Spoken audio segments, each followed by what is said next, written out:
Today I am going to show you how to draw from observation using a technique which I like to call drawing a section and then working outwards.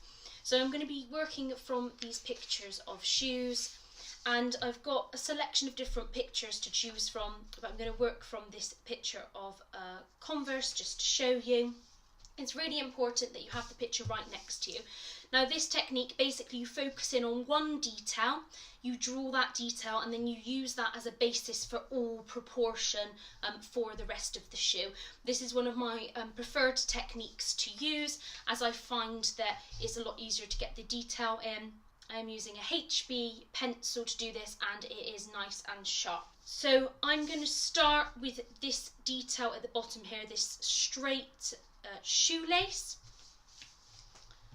So I'm going to draw just one line across first of all to get the distance, and then I will add in the details. So looking at the size of the shoelace, I'll draw the lines, they slightly curve to the edge, and then it goes into a square at the end. So I'm looking really carefully at all the details. And then I'm going to add the eyelets on, so you can nearly see the whole of the eyelet on this lace.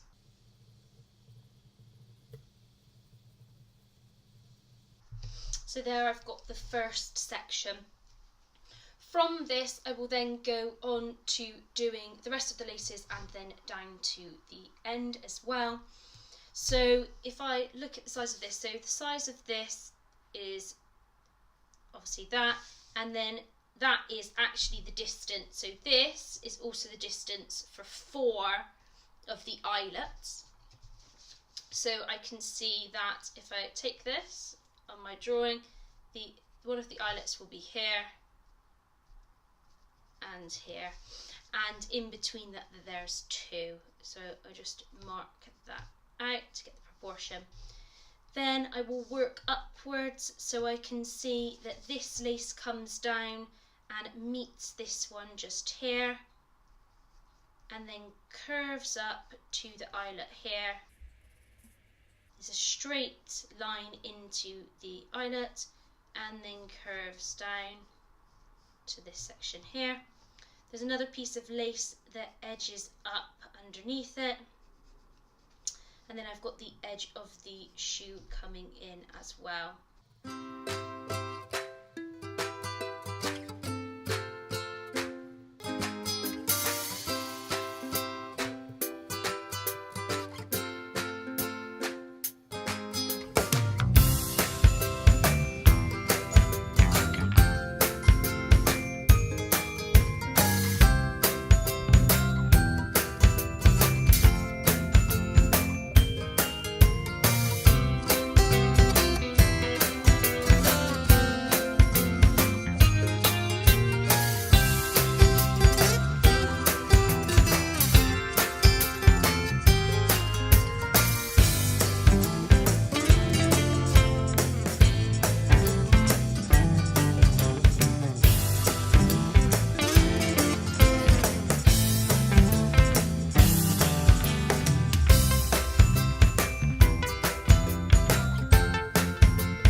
is my completed drawing using that method, and I will show you how to shade this in a future video. Goodbye for now.